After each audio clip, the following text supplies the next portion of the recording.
بالله من الشيطان الرجيم بسم الله الرحمن الرحيم إن الله وملائكته يصلون على النبي يا أيها الذين آمنوا صلوا عليه وسلموا تسليما اللهم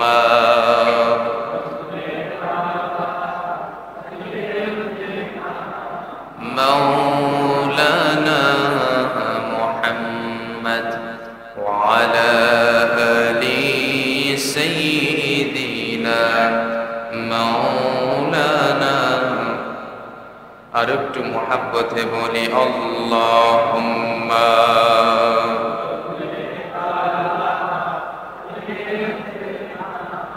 مولانا محمد وعلى آله مولانا কোথায় রহিলেন প্রাণের নবী আমাদেরকে ছাড়িয়া আপনারে উম্মতে কাদে নবী নবী বলিয়া আল্লাহুম্মা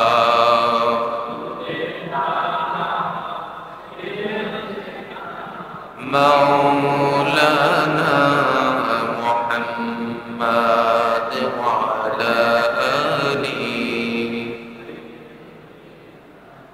مولانا সবাই বলুন বালাগাল উলা বিকামালিহি কাশাফাত দুজা বিজামালিহি حصلت جميع خصاله صلوا عليه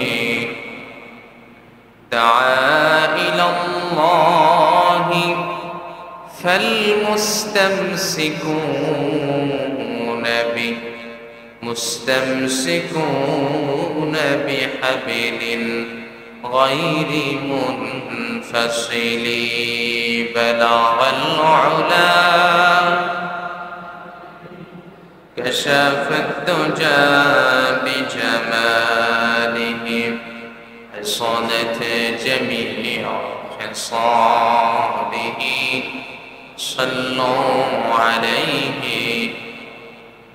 উপস্থিত পশ্চিম খুলশী আবাসিক এলাকা জামে মসজিদে আগত প্রাণ প্রিয় শ্রদ্ধাভাজন মুসল্লিয়ান কিরাম মুরব্বিয়ানি আযম সমবয়সী যুবক ভাইয়েরা স্নেহের ছোট ভাইয়েরা সর্বোপরি আমাকে যারা শুনছেন আলোচনার প্রারম্ভিকতায় আমরা সবাই আল্লাহ তাআলার দরবারে শুকরিয়া আদায় করি যিনি আমাকে আপনাকে পবিত্র দিন ইয়াউমুল জুমআ তথা রমাদানের পূর্ববর্তী জুমআ এবং শাবান মাসের সর্বশেষ জুমআ আগামী জুমআয় যখন আমরা উপস্থিত হব তখন রোজা মুখে নিয়ে রমাদান উদযাপন করেই আমরা উপস্থিত হব শাবানের সর্বশেষ জুমআয় যে আল্লাহ তাআলা আমাকে আপনাকে আসার তৌফিক দিয়েছেন বসার তৌফিক দিয়েছেন সে আল্লাহ তাআলার দরবারে জবান খুলে মহাব্বতে সবাই বলি আলহামদুলিল্লাহ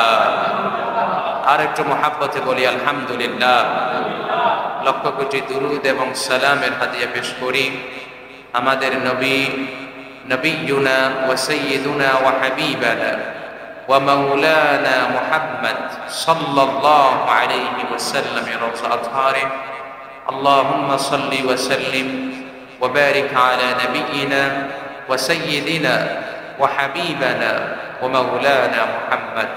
আমার প্রাণ প্রিয় মুসলিম ভাইয়েরা, আপনারা সবাই কেমন আছেন? আপনারা সবাই কেমন আছেন? আলহামদুলিল্লাহ। আমাকে আপনাকে যিনি ভালো রেখেছেন তিনি কে?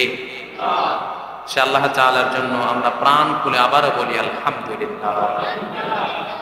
আল্লাহ তাআলা যে আমাদেরকে ভালো রেখেছেন এটার জন্য যদি সেজদা দিয়ে আমরা পড়েও থাকি, এটার শুকরিয়া কখন আমরা আদায় করে শেষ করতে পারবো? প্রাণ প্রিয় ভাইয়েরা, আমরা গত জুমআতে রমাদানের প্রস্তুতি বিষয়ক কিছু আলোচনা আমরা করেছি। আজকের জুমআতে আমরা এখন থেকে পুরো রমাদান মাস জুড়ে এক এক করে আমরা রমাদান কেন্দ্রিক যে বিষয়গুলো আছে প্রত্যেকটি জুমআতে কিছু না কিছু বিষয় আমরা আলোকপাত করবার চেষ্টা করব। আল্লাহ তাআলা আমাকে বলা, আপনাদেরকে শুনবার, আমল করবার তৌফিক দান করুন, আমিন। আজকের জুমআতে আমরা 4টি বিষয়ের উপর কথা বলব সংক্ষেপে। 1 নাম্বার কথা বলবো রোজার ফজিলত কি, 2 নম্বরে কথা বলবো তারাবিহের নামাজের ফজিলত কি, 3 নম্বরে বলবো সাহারি নিয়ে, 4 নম্বরে বলবো ইফতারি নিয়ে। আল্লাহ তাআলা আমাদেরকে বলবার, শুনবার, আমল করবার তৌফিক দান করুন, আমিন। প্রাণ প্রিয় আমার মুসল্লি ভাইয়েরা, রমাদান যে মাসটি সামনে আমাদের কাছে সমাগত, সিয়াম যে আমরা পালন করব, এই সিয়াম শব্দের অর্থ কি, এই সিয়াম কাকে বলে? প্রথম নাম্বার আমরা জেনে নেই এই সিয়াম শব্দের অর্থ কি। সিয়াম শব্দের শাব্দিক অর্থটি বর্ণনার মধ্যে এসেছে লিসানুল আরব নামক একটি গ্রন্থের ভিতরে। সেখানে এভাবে এসেছে আস-সাওমু ফিল লুগা, সাওম তথা রোজার শাব্দিক অর্থ হচ্ছে আল ইমসাকু আনিশ শাইই ওয়াত তারকু লাহু, নিজেকে সমস্ত কিছু থেকে বিরত রাখার নাম হচ্ছে সিয়াম। সুবহানাল্লাহ। সমস্ত কিছু বলতে কি কি? লিসানুল আরব সে গ্রন্থের প্রণেতা তিনি বলছেন সেই বিষয়গুলো হচ্ছে আল ইমসাকু আনিল মাতআম এবং ওয়াল মাশরাব ওয়াল মানকাহ, নিজেকে সমস্ত রকমের খাবার থেকে দূরে রাখা, নিজেকে সমস্ত রকমের পানাহার থেকে দূরে রাখা, এবং যদি বিয়ে করে থাকে তাহলে স্ত্রী দিনের বেলা স্ত্রীর কাছে যাওয়া থেকে দূরে থাকা, দিনের বেলায় স্ত্রীর সাথে মেলামেশা থেকে দূরে থাকে, এটাকে বলা হয় সিয়াম। যদি পারিভাষিক অর্থে আমরা সিয়াম কাকে বলে সেটা জানবার চেষ্টা করি, একই গ্রন্থ লিসানুল আরব, চমৎকার একটি গ্রন্থ, সেখানের মধ্যে বর্ণনা করছেন ওয়াফিশ শারঈ হুয়াল ইমসাকু নাহারান আন ইদখালি শাইইন আমাদান আও খাতআন বাতনান আও মালুহু হুকমুল বাতনি ওয়া আন শাহওয়াতিল ফারজি। এভাবে করে লিসানুল আরব সে গ্রন্থকার বলছেন নিজের পেটকে, নিজের উদরকে রমাদানের দিনের বেলা পরিপূর্ণভাবে সাহারির পর থেকে ইফতারি পর্যন্ত নিজের পেটকে কোনো রকমের খাবার না দেওয়া। শুধু পেট নয়, আমরা অনেকে যারা অসুস্থ আছে ইনজেকশনও দিনের বেলা দেয়া যাবে, ইনজেকশনের মাধ্যমে পুশ করে শরীরে পানি প্রবেশ করানো যাবে না। এভাবে করে যে কোনো উপায়ে, অনেক মানুষ অসুস্থ হয়, তারা খেতে পারে না মুখ দিয়ে, তাদেরকে বিভিন্ন উপায়ে খাবারটা দেওয়া হয়, সেই উপায়েও খাবার যদি কারো পেটে যায় তার রোজা হবে না। অর্থাৎ নিজের শরীরকে সমস্ত রকমের খাবার থেকে, সমস্ত রকমের খাবার প্রবেশ করা থেকে যদি মুক্ত রাখা যায় তাহলে তাকে বলা হয় রোজা। যদি আরো স্পষ্ট করে বলি, আমরা যারা রোজা রাখার নিয়ত করব সাহারির সময়, সাহারির সময় থেকে অর্থাৎ সুবহ সাদিক থেকে সূর্য অস্ত যাওয়া পর্যন্ত, সুবহ সাদিক থেকে সূর্য অস্ত যাওয়া পর্যন্ত সমস্ত রকমের খাবার, সমস্ত রকমের পানাহার, সমস্ত রকমের পানীয়, যেই খাবার খেলে পরে, যেই খাবার মানুষ খায় এমন যত খাবার আছে সমস্ত খাবার থেকে নিজেকে মুক্ত রাখতে হবে। এবং শুধু তাই নয়, খাবার থেকে মুক্ত রাখার সাথে সাথে রমাদানের বাহিরে দিনের বেলা স্ত্রীর সাথে থাকা জায়েজ, কিন্তু সে জায়েজ বিধানও রোজা রাখা অবস্থায় পালন করা সম্ভব নয়। এই সমস্ত কাজ থেকে যদি আমরা পরিত্রাণ থাকতে পারি তাহলে আমাদের রোজাকে বলা হয় পরিপূর্ণভাবে সাওম পালন করেছে। সুবহানাল্লাহ। আশা করি বুঝতে পেরেছি। রমাদানের দিনের বেলা আমি আপনি সাওম পালন করব। এই সাওম পালন করতে গিয়ে অনেক সময় সাওম এই জন্যই সাওম বলা হয়, রোজাকে এজন্যই রোজা বলা হয়। রমাদানের বাহিরে যেটা হালাল কিন্তু রোজা রাখা অবস্থায় সেটাকে হারাম করেছেন কে? ভাত খাওয়া হালাল, গরুর মাংস খাওয়া হালাল, কিন্তু সেটা রোজা অবস্থায় হারাম। রোজা অবস্থায় খাওয়া যাবে না। তো রোজা তো তাকেই বলা হয় যেটা আল্লাহর বিধান মানতে গিয়ে যেই সমস্ত বিধান আল্লাহর গাইরে রোজা অবস্থায় হালাল করেছে, কিন্তু রোজা রাখা অবস্থায় আল্লাহ তাআলা সেটাকে আমাদের জন্য সম্ভোগ করা, গ্রহণ করা হারাম করেছেন। এই সমস্ত বিধান থেকে নিজেকে পরিপূর্ণভাবে যে মুক্ত রাখতে পারবে সেই কেবল হবে একজন সায়েম, একজন রোজাদার। প্রাণপ্রিয় ভাইরা, একটু আমরা শুনবার চেষ্টা করি এই রমাদানের রোজা কিভাবে ফরজ হল। ইসলামের যে কোনো বিষয় ফরজ হতে হলে চারটা বিষয়ের প্রয়োজন। জোরে বলেন কয়টা? এক নাম্বার হচ্ছে কোরআন, দুই নাম্বার হচ্ছে হাদিস, তিন নাম্বার হচ্ছে ইজমা, চার নাম্বার হচ্ছে কিয়াস। এই চারটার সমন্বয়ে যে কোনো বিষয়কে হালাল বৈধ সাব্যস্ত করতে হবে, যে কোনো বিষয়কে হারাম সাব্যস্ত করতে হবে। চারটা বিষয় থাকবে।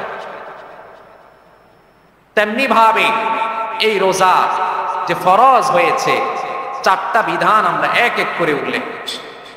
প্রথমে কোরআনের দলিল। আল্লাহ তাআলা বলছেন, ইয়া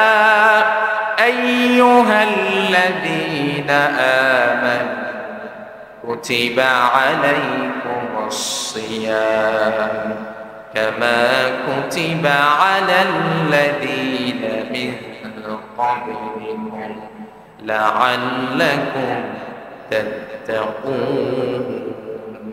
আল্লাহ তাআলা বলছেন, হে ঈমানদারেরা, তোমাদের উপরে আমি আল্লাহ তাআলা রমাদানে দীর্ঘ 1 মাস রোজা রাখা ফরজ করে দিয়েছি। শুধুমাত্র এই রোজা তোমাদের উপর ফরজ করি নাই, তোমাদের পূর্ববর্তী যত উম্মতরা ছিল, যত নবীরা ছিল, প্রত্যেকটা নবীর উম্মতের উপরে আমি আল্লাহ তাআলা এই রোজা ফরজ করে দিয়েছি। আর এই রোজা ফরজ করার কারণ হচ্ছে যেন রোজা রাখার মাধ্যমে আমি আপনি সবাই যেন আমাদের অন্তরের ভিতরে আল্লাহর ভয় জাগ্রত করতে পারি। এজন্য আল্লাহ তাআলা পুরো রমাদানের 1টি মাস আমাদের উপরে রমাদানের রোজা রাখা ফরজ করে দিয়েছে। সুবহানাল্লাহ বলেন। 1 নাম্বার কোরআন থেকে দলিল পেয়ে গেলাম, রমাদানের রোজা রাখা ওয়াজিব, সুন্নত, মুস্তাহাব, নফল। রমাদানের রোজা রাখা কি? যেটা ফরজ সেটা আমি বলি না, আর সবগুলো সেটা আপনাদের কাছ থেকে আমি শুনতে চাই। রমাদানের রোজা রাখা কি? 1 নাম্বার কোরআনের দলিল। 2 নাম্বার এবার হাদিস থেকে দলিল নেন কিভাবে রমাদানের রোজা রাখা ফরজ। নবী করিম সাল্লাল্লাহু আলাইহি ওয়াসাল্লাম বলেছেন, ইসলাম 5টি স্তম্ভের উপরে প্রতিষ্ঠিত। জোরে বলেন কয়টা? বুনিয়াল ইসলামু আলা 5। মসজিদের যেভাবে অসংখ্য পিলার রয়েছে, এই পিলারের উপরে মসজিদটা দাঁড়িয়ে আছে, ঠিক তেমনি ভাবে এই ইসলাম, এই কোরআন এর 5টি স্তম্ভ রয়েছে। এই ইসলামের 5টি স্তম্ভ রয়েছে, 5টি স্তম্ভের উপরে ইসলাম দাঁড়িয়ে আছে। সেটা কি? সেটা আমরা সবাই জানি। বুনিয়াল ইসলামু আলা 5, শাহাদাতু আল্লা ইলাহা ইল্লাল্লাহ। 1 নাম্বার হচ্ছে ঈমান, আল্লাহ ছাড়া কোনো ইলাহ নাই, আর আমাদের নবী হচ্ছেন আখেরি নবী, সর্বশেষ নবী, সর্বশ্রেষ্ঠ নবী। বলেন সুবহানাল্লাহ। এটা হচ্ছে ইসলামের 1 নাম্বার খুঁটি। 2 নাম্বার হচ্ছে ওয়া ইকামিস সালাহ, নামাজ।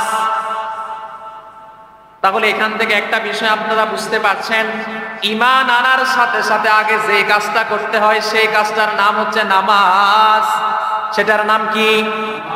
ঈমান এনেছেন, সাথে সাথে নামাজ পড়া শুরু করতে হবে। সুবহানাল্লাহ বলেন। ঈমান আনার সাথে সাথে রোজা রাখতে আগে বলা হয় নাই।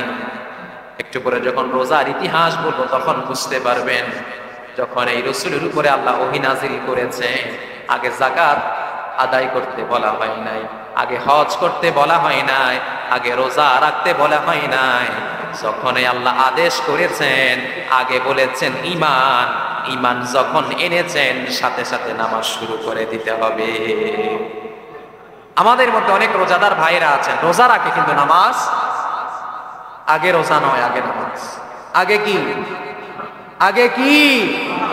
তারপরে রোজা। কিন্তু আমি নামাজই পড়ি না, আমি রোজা রাখি। এই রোজা আল্লাহর কোনো প্রয়োজন? আগে ঈমানের সাথে সাথে আগে নামাজ।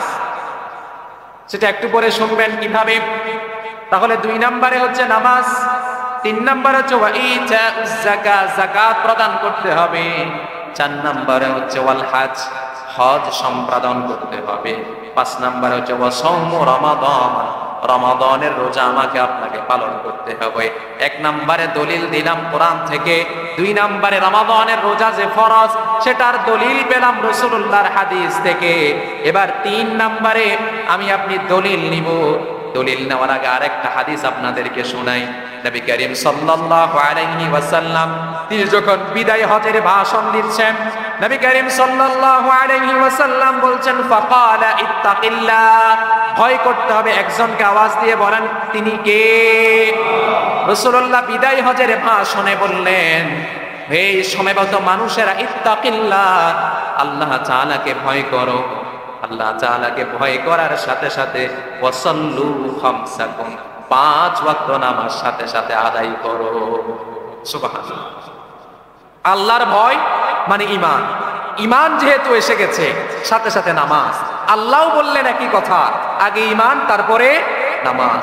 রাসূলের একই কথা, আগে ঈমান তারপরে ঈমান এনেছেন, নামাজ শুরু করে দিলেন। ওয়াসাল্লু খামসাকুম, 5 ওয়াক্ত নামাজ আদায় করতে বলেছেন মুহাম্মাদুর রাসূলুল্লাহ সাল্লাল্লাহু। সাথে সাথে বললেন ওয়াআদ্দু যাকাতা আমওয়ালাকুম, রাসূলুল্লাহ বলেছেন নামাজ পড়ার সাথে সাথে তোমরা যাকাত প্রদান করে দাও। সুবহানাল্লাহ বলবেন না? ওয়া আতঈমু, তারপরে বললেন যাকাত প্রদান করবে। যাকাত প্রদান যেটা দিয়ে মন চায়, খাবার দিয়ে মন চাইলে সেটা দিয়ে করতে পারবেন। আর সাথে সাথে রাসূলুল্লাহ বলেছেন আমারাকুম তাদখুলুল জান্নাতা রাব্বাকুম। নবী করিম সাল্লাল্লাহু আলাইহি ওয়াসাল্লাম চমৎকার এক হাদিস খেয়াল করেন। 1 নম্বরে বললেন ওয়াসাল্লু খামসাকুম, নামাজ আদায় করো। তার সাথে সাথে বললেন ওয়াসুম শাহরাকুম, রমাদানের রোজা রাখো। তারপরে বললেন যাকাত আমওয়ালাকুম, যাকাত দিয়ে দাও। তারপরে বললেন এই 3টা কাজ যদি আমি আপনি করতে পারি, রাসূলুল্লাহ বলছেন তাদখুলুল জান্নাতা রাব্বাকুম, আল্লাহর জান্নাত আমার আপনার জন্য আল্লাহ বাজেট করে রেখেছে। আমরা দলিল পেলাম হাদিস থেকে। এবার 3 নাম্বার, রমাদানের রোজা যে ফরজ সেটার দলিল নিব আমরা ইজমা থেকে। ইজমা মানে হচ্ছে যেই ইবাদতের উপরে সমস্ত ঘরানার আলেমরা ঐক্যমত্য পোষণ করেছে, এমন কোন আলেম নাই যে কোনো আলেম রমাদানের রোজাকে ফরজ বাদ দিয়ে ওয়াজিব প্রমাণ করেছে। সমস্ত আলেমের একমত। সেটা কিভাবে স্টেপ একটু আপনাদেরকে যদি ইবারাতটা শোনাই, ফিকহের একটি গ্রন্থ বাদাইউস সানাঈ, সে গ্রন্থের মধ্যে এসেছে ইন্নাল উম্মাতা আজমাআত আলা ফারিদাতান শাহরি রমাদান, সমস্ত আলেমরা ঐক্যমত্য হয়ে পোষণ করেছেন এই রমাদানের রোজা আমার আপনার জন্য যিনি ফরজ করে দিয়েছেন তিনি কে? 4 নম্বরে বলেছিলাম একটি ইবাদতকে যদি আপনি প্রমাণ করতে হয় চারটা বিষয়, 1 নাম্বার কোরআন, 2 নাম্বার হাদিস, 3 নাম্বার ইজমা, 4 নাম্বার কিয়াস। কিয়াসের মধ্যে এভাবে করে এসেছে গ্রন্থ পনচা বাদায়ুস সানাইয়ের মধ্যে কথাটাও এসেছে, আম্মাল কওলু ফামান ওয়াজুহু আহদাহুমা আন্নাস সাওমু ওয়াসিলাতুন ইলা শুকরিন নি'মা। এভাবে করে বলা হচ্ছে এই রোজাটা হচ্ছে আমার জন্য আপনার জন্য নিয়ামত। সুবহানাল্লাহ। কিন্তু যারা রোজা রাখে না তাদের জন্য কিয়ামত, কিন্তু যারা রোজা রাখে তাদের জন্য হচ্ছে এই রোজা নিয়ামত। সুবহানাল্লাহ। নিয়ামত কি নিয়ামত নয়? ভালো লাগছে না রমাদান যে আসছে আপনাদের কাছে? তারপরে বলা হচ্ছে ইদ হুয়া কাফুন নাসি আনিল আকলি ওয়াশ শারবি ওয়াল জিমাই। যে ব্যক্তি রমাদানের রোজা রাখলো সে সমস্ত খাবার থেকে নিজেকে পরিত্রাণ রাখবে, সমস্ত পানাহার থেকে নিজেকে মাহফুজ রাখবে, নিজেকে বিরত রাখবে, ওয়াল জিমা এবং ইন্টারকোর্স থেকে নিজেকে বিরত রাখবে। তাহলে রাসূলুল্লাহ বলেছেন সে হয়ে গেছে প্রকৃতপক্ষে রোজাদার এবং সায়েম। এভাবে করে 1 নাম্বার কিয়াস গেল। 2 নাম্বারে ফিকহের আরেকটি গ্রন্থের মধ্যে আরেকটি কিয়াসের বর্ণনা এসেছে সানি, আর 3 নাম্বারে ওয়াসালিস দিয়ে আরেকটা কিয়াস এসেছে। অর্থাৎ পৃথিবীতে রাসূলুল্লাহ সাল্লাল্লাহু আলাইহি ওয়াসাল্লামের পরে সাহাবা আজমাইনের পরে উলামায়ে কেরাম, যত আলেম, যত ফিকহের গ্রন্থের প্রণেতা আছে, যত হাদিস গ্রন্থের প্রণেতা আছেন, যত আলেম, যত মুফাসসির, যত মুহাদ্দিস হাদিস লিখেছেন, মুফাসসির কোরআনের তাফসীর করেছেন, সকলের ঐক্যমত্যের ভিত্তিতে সকলের মত হচ্ছে একটা, এই রমাদানের রোজা ফরজ, ওয়াজিব, সুন্নত, নফল। কি বলেন? মহাব্বতে বলেন। এখানের মধ্যে কোনো সন্দেহ অবকাশ নেই। সন্দেহ করলে ঈমান। এই রমাদানের রোজা ফরজ, আমাকে আপনাকে রাখতেই হবে, না রাখার বিকল্প কোনো মাধ্যম। এবার আপনাদেরকে জানাতে চাই এই রমাদানের রোজার ইতিহাস কি, কোথা থেকে আসলো? এই রমাদানের রোজা একবারে ফরজ হয়ে যায় নাই। এই রমাদানের রোজা 3 ধাপে ফরজ হয়েছে। জোরে বলেন কয় ধাপ? একবারে আল্লাহ বলেন না রোজা রাখো, এখানে আল্লাহ বলেন নাই রাসূলকে কষ্ট হয়ে যাবে। 3 ধাপে রাসূলুল্লাহকে আল্লাহ তাআলা রোজার ফরজ হওয়ার জন্য বলেছেন। 1 নাম্বার ধাপ কিভাবে সেটা আপনাদেরকে শোনাই। জাদুল মাআদ নামক এই গ্রন্থের 2 নাম্বার খণ্ডে 36 এবং 37 এই 2 পৃষ্ঠার মধ্যে চমৎকার ভাবে এসেছে। আমি সেখান থেকে একটা লাইন আপনাদেরকে শোনাচ্ছি। নবী করিম সাল্লাল্লাহু আলাইহি ওয়াসাল্লাম খুব চমৎকার করে বলছেন। ইবনুল কাইয়িম রাহিমাহুল্লাহ তিনি বর্ণনা করছেন, ওয়ালাম্মা কানা ফাতমুন নুফুস আ'মালুকাতিহা ওয়া শাহওয়াতিহা মিন আশাক্কিল উমুরি। নবী করিম সাল্লাল্লাহু আলাইহি ওয়াসাল্লাম বলছেন, যখন রমাদানের রোজা ফরজ হবে আল্লাহ তাআলা সরাসরি রাসূলের উপরে 1 মাস রোজা রাখার ফরজের কথা বলেন নাই। আল্লাহ তাআলা রাসূলের উপরে ওহী নাযিল করে বলেছিলেন, ইয়া রাসূলুল্লাহ আপনি সবেমাত্র হিজরত করে এসেছেন, এখন আপনি নামাজ পড়ছেন, এখন আপনাকে রোজা রাখতে হবে। তবে রোজা কোনগুলো রাখবেন? রাসূলুল্লাহ আমরা যে অনেক সময় আশুরার রোজা রাখি 10 তারিখে, আরাফার রোজা রাখি, এই রোজাগুলো প্রথমে আল্লাহ তাআলা আমাদের রাসূলের উপরে ফরজ করে দিয়েছেন। প্রথমে প্র্যাকটিস দিচ্ছেন আশুরার রোজা, আরাফাতের রোজা, এগুলো আগে রাখতে বলেছে। এগুলো তখন ফরজ ছিল, রাসূল রাখতেন। এগুলো কিছুদিন রাখার পরে আবার আল্লাহ তাআলা রাসূলের উপর ওহী নাযিল করেছেন। 2য় ধাপে কোনো ব্যক্তি যদি রাত্রি বেলা ঘুমিয়ে যেত, সেই ব্যক্তি আর দিনের বেলা কিছুই পানাহার করতে পারবে না। এটা একটা সিস্টেম ছিল। ধরুন আপনি সেহরি খেলাম না, রাত্রি বেলা ঘুমিয়ে পড়লাম, ঘুমিয়ে পড়ার পরে আমি যখন সকালবেলা জাগ্রত হব আমি কিছুই খেতে পারবো না। যতক্ষণ মাগরিবের আজান হবে না ততক্ষণ আপনি কিছুই খেতে পারবো না। এটা 2য় ধাপে রোজা রাসূলুল্লাহর উপর ফরজ যিনি করেছেন তিনি কে? তিন নাম্বার ধাপে, 2 ধাপ করে যাওয়ার পরে 3 নাম্বার ধাপে আল্লাহ তাআলা আমাদের নবীর উপরে রোজা ফরজ করেছেন।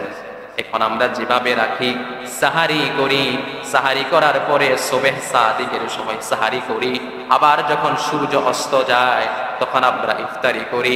এই যে সিস্টেম, আল্লাহ তাআলা রাসূলের উপর আয়াত নাযিল করে, ওহী নাযিল করে বিগত 2 ধাপের সমস্ত বিধানকে মানসুখ করে দিলেন। 2 ধাপে যেই বিধান নাযিল হয়েছে সেই বিধানকে রহিত করে দিয়ে এখন আমরা যেই সিস্টেমে রোজা রাখি, সেই সিস্টেম রাসূলের উপরে যিনি ওহী নাযিল করেছেন, মুহাব্বতে বলেন তো তিনি কে? 3 ধাপে এই রোজা ফরজ হয়েছে। প্রাণ প্রিয় ভাইয়েরা, শুধু তাই নয়, এই যে আজকে হয়ে গেল রমাদানের পূর্ববর্তী জুমা, শাবানের সর্বশেষ জুমা। নবী করিম সাল্লাল্লাহু আলাইহি ওয়াসাল্লাম যখন রমাদান আসতেন সাহাবীদেরকে ডাকতেন, সাহাবীদেরকে ডেকে নবী করিম সাল্লাল্লাহু আলাইহি ওয়াসাল্লাম কিছু উপদেশ দিয়েছেন, একটি খুতবা দিয়েছেন। সেটা বর্ণনা করেছেন হযরত সালমান রাদিয়াল্লাহু তাআলা আনহু। তিনি বলছেন, খাতাবানা রাসূলুল্লাহ সাল্লাল্লাহু আলাইহি ওয়াসাল্লাম ফি আখির ইয়াউমিন মিন শাবান। শাবানের শেষ দিন রাসূল আমাদেরকে ডাকলেন। রাসূল আমাদেরকে ডাকার পরে উপদেশ দিয়েছেন। কি উপদেশ দিয়েছেন? রাসূল বলছেন, আইয়ুহান নাস, হে মানুষেরা। সবাইকে একসাথে ডাকলেন। ডাকার পরে রাসূল বলছেন, আইয়ুহান নাস, হে মানুষেরা, কদ আযাল্লাকুম শাহরুন আযীমুন, তোমাদের কাছে এমন একটি মাস ছায়া বিস্তার করার জন্য আসছে। সেই মাস হচ্ছে আল্লাহর কাছে সম্মানিত মাস। এবার রাসূল বলেছেন, শাহরুন ফীহি লাইলাতুন খায়রুম মিন আলফি শাহর, এই রমাদানের মধ্যে এমন একটি রাত আছে যেই রাত আল্লাহর কাছে 1000 মাস থেকে অতি বেশি উত্তম। এটা অন্য কোনো মাস নাই, লাইলাতুল কদরের রাত। এই রাত আল্লাহর কাছে 1000 মাস থেকে উত্তম। এবং বলা হচ্ছে, জাআলাল্লাহু সিয়ামাহু ফারিয়্যা, যারা ঈমান এনেছে আল্লাহ তাআলা এই পুরো একটি মাস তাদের জন্য রোজা রাখা ফরজ করে দিয়েছেন। এবং রাসূলুল্লাহ বলেছেন, ওয়া কিয়ামাহু লাইলিহি তাতাওয়ান মান তাকাররাবা ফীহি বিখাসলাতিন মিনাল খাবরি কানা কামান আদ্দা ফারিদাতান ফীমা সাওয়া। রাসূলুল্লাহ বলেছেন, যারা ঈমান এনেছে তাদের জন্য আল্লাহ তাআলা এই রমাদানে, কোন ব্যক্তি রমাদানে একটি মাত্র নফল ইবাদত করবে, আল্লাহ তাআলা তার আমলনামার মধ্যে ফরজ ইবাদত করার সওয়াব দিয়ে দিবেন। আজকের জুমাবার দিনে আমরা জুমার নামাজ আদায় করতে এসেছি, এটা আল্লাহর পক্ষ থেকে আমাদের জন্য ফরজ। কিন্তু আমরা যদি এই জুমার নামাজ আদায় করি, আমাদের আমলনামার মধ্যে উঠবে একটা আজকের দিনে জুমার নামাজ আদায় করেছে শুধু এটারই সওয়াব। কিন্তু আগামী জুমায় আমি আপনি যখন আসবো, তখন আমি আপনি জুমার নামাজ পড়ে বের হব, তখন আমার আপনার আমলনামার মধ্যে একবার জুমার নামাজ আদায় করেছি এমন সওয়াব আসবে না, বরং 70 বার জুমার নামাজ আদায় করলে, 70 দিন জুমার নামাজ আদায় করলে যে পরিমাণ সওয়াব হয়, আমার আপনার আমলনামার মধ্যে এই পরিমাণ সওয়াব যিনি লিখে দিবেন তিনি কে? এবং আল্লাহ তাআলা হযরত সালমান রাদিয়াল্লাহু তাআলা আনহু এর মাধ্যমে আমাদেরকে আরো জানালেন, মান ফাত্তারা সাইমান আলা থামারাতিন, কোন ব্যক্তি যে সাইম, যেই রোজাদার, তাকে যদি আমি আপনি রোজা রাখার কারণে আমি যদি তাকে ইফতার করাই, রাসূলুল্লাহ বলেছেন সেই রোজা রেখে যে পরিমাণ সওয়াব পেল, আমি তাকে ইফতার করিয়ে ঠিক সেই পরিমাণ সওয়াব পেয়ে গেলাম। আমি আপনি রমাদানের 30 দিন রোজা রাখলাম, 30 দিন রোজা রাখার কারণে আমার আপনার আমলনামার মধ্যে রোজা রাখার সওয়াব হবে 30টা। কিন্তু আমি আপনি রমাদানের প্রতিদিন একজন ব্যক্তিকে ইফতার করালাম, যদি 30 দিন ইফতার করায় রমাদান শেষ হয়ে যাবে, তাহলে দেখা যাবে আমার আপনার আমল নামার মধ্যে 30 দিন রোজা রাখার সওয়াব নয়, বরং 60 দিন রোজা রাখার সওয়াব যিনি দিবেন তিনি কে? আমি আপনি একজন ব্যক্তিকে প্রতিদিন করাতে পারলাম না ইফতারি, তাহলে আমি আপনি এমন একদিন আমার অফিসের ব্যস্ততা কম, সময় পেলাম, আমি 30 জন 40 জন 100 জনকে একসাথে ইফতারি করালাম। যদি সেখানের মধ্যে সবাই রোজাদার হয়, যদি 100 জনকে ইফতারি করায়, রাসূলুল্লাহ ঘোষণা করেছেন আমার আপনার আমল নামার মধ্যে 100 জনকে ইফতারি করালাম আর রোজা রাখলাম 30টা, তাহলে আমার আপনার আমল নামার মধ্যে রমাদান চলে যাওয়ার পরে ঈদুল ফিতরের দিন 130টা রোজা রাখার সওয়াব হয়ে যাবে। যদি এটাও না পারেন, যদি সামর্থ্য না থাকে, রাসূলুল্লাহ বলেছেন আমার আপনার কাউকে ইফতারি করার সামর্থ্য নাই, তবে অনেক সময় দেখা যায় মসজিদে ইফতার আসে, ইফতারগুলো বন্টন করার মানুষ থাকে না, কিন্তু আমি আপনি যদি ইফতারটা বন্টন করে মানুষকে খাইয়ে দেই, রাসূল বলেছেন সেই ইফতার বন্টন করে খাইয়ে দেওয়ার কারণে সেই ব্যক্তি যাকে খাওয়াবে সে রোজা রেখে যত সওয়াব পেয়েছে, সে ইফতার বন্টন করে খাওয়ায় দেওয়ার কারণে সেই পরিমাণ সওয়াব পেয়ে যাবে। আপনার ঘরে মেহমান এসেছে, আপনি মেহমানদারি করলেন, সবাইকে আপনি খাইয়ে দিলেন, তো আপনি ইফতার করানোরও সওয়াব পাইলেন, আবার যে বন্টন করে খাইয়ে দিচ্ছেন সেটারও জন্য আল্লাহ আমার আপনার আমলনামার মধ্যে সওয়াব দিয়ে পরিপূর্ণ করে দেন। শুধু তাই নয়, নবী করিম সাল্লাল্লাহু আলাইহি ওয়াসাল্লামের কাছে এক সাহাবী প্রশ্ন করলেন, ইয়া রাসূলুল্লাহ, আমার তো এত বেশি সম্পদ নাই, আমি কিভাবে ইফতার করাবো? রাসূল বললেন, তোমার যদি ইফতার করানোর সামর্থ্য না থাকে, অন্তত মানুষকে 1 গ্লাস পানি দিয়ে হলেও ইফতার করাও। পড়েন সুবহানাল্লাহ। রাসূলুল্লাহ আর সাহাবী প্রশ্ন করলেন, যদি পানি না পাই? আরেক সাহাবী প্রশ্ন করলেন, অন্য হাদিসে রাসূল বলছেন যদি সামর্থ্য না থাকে 1 গ্লাস দুধ দিয়ে হলেও মানুষকে ইফতার করাও, যদি তাও সামর্থ্য না থাকে অন্তত একটা খেজুর দিয়ে হলেও ইফতার করাও, যদি তাও সামর্থ্য না থাকে একটা খেজুরকে ভাগ ভাগ করে কয়েকজনকে দিয়ে হলেও ইফতার করাও। কারণ রাসূলুল্লাহ আমাদেরকে এই কথা বলার কারণ হচ্ছে যেন আমরা কেউই মানুষকে ইফতার করানো থেকে যেন মাহরুম না হই, সবাই যেন ইফতার করাতে পারি।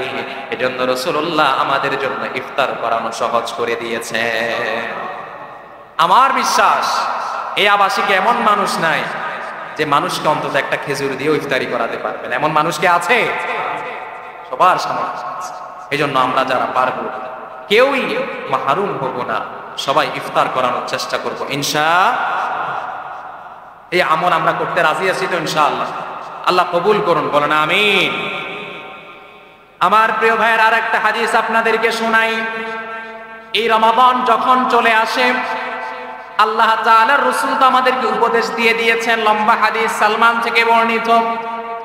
শুধুমাত্র সেই উপদেশ নয়, রমাদান যখন চলে আসে আল্লাহ তাআলা আসমানেও কেবল আমাদের জন্য আয়োজন করতে শুরু করে দেন।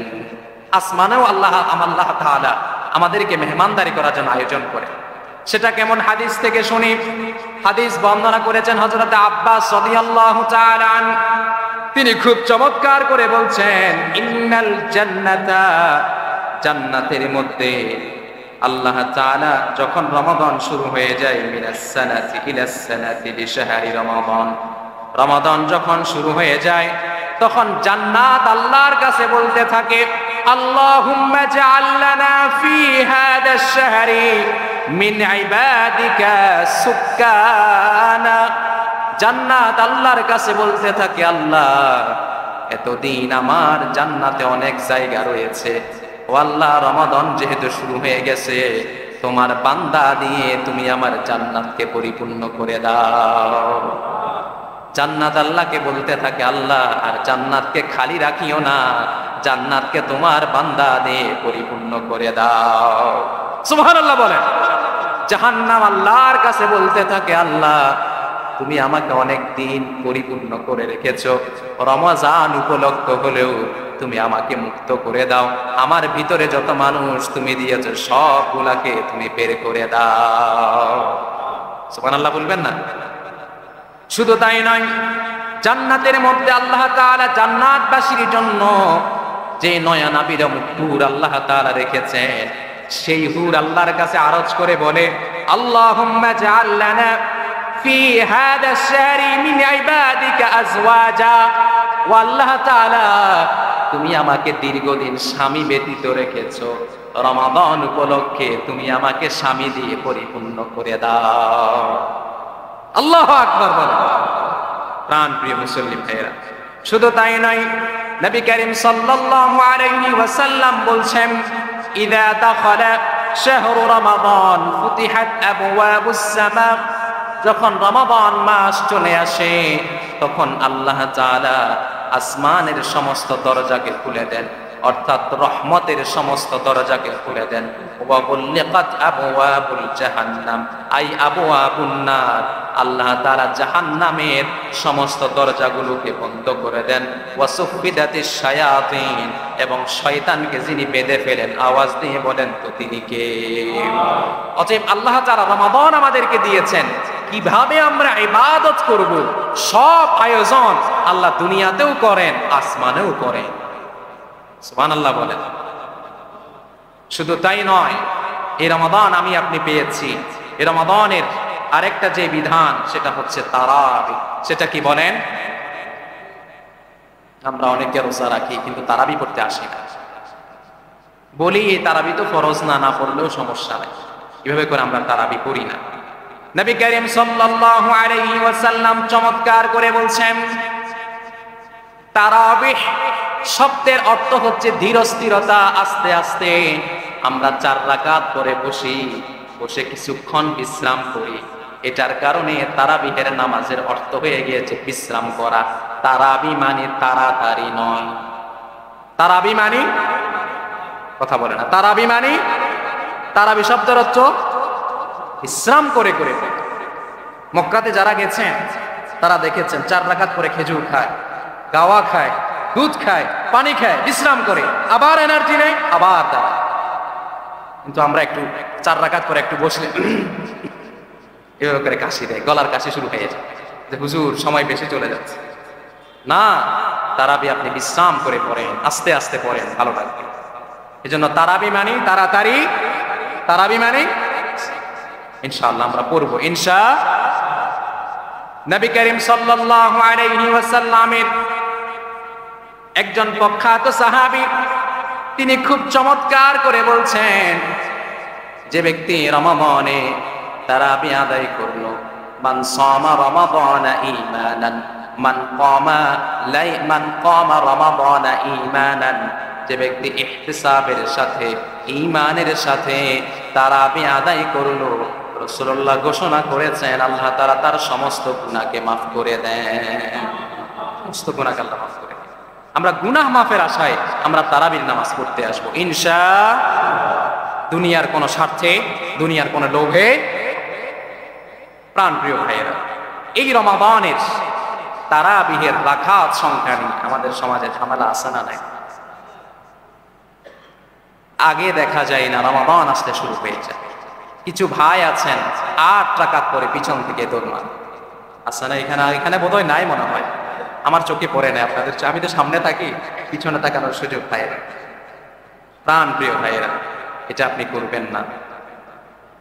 আপনি এটার মাধ্যমে প্রমাণ করিয়েন না যে 8 রাকাতই সহি, 20 রাকাত যারা পড়তেছে সবগুলো জাহান্নামে যাবে।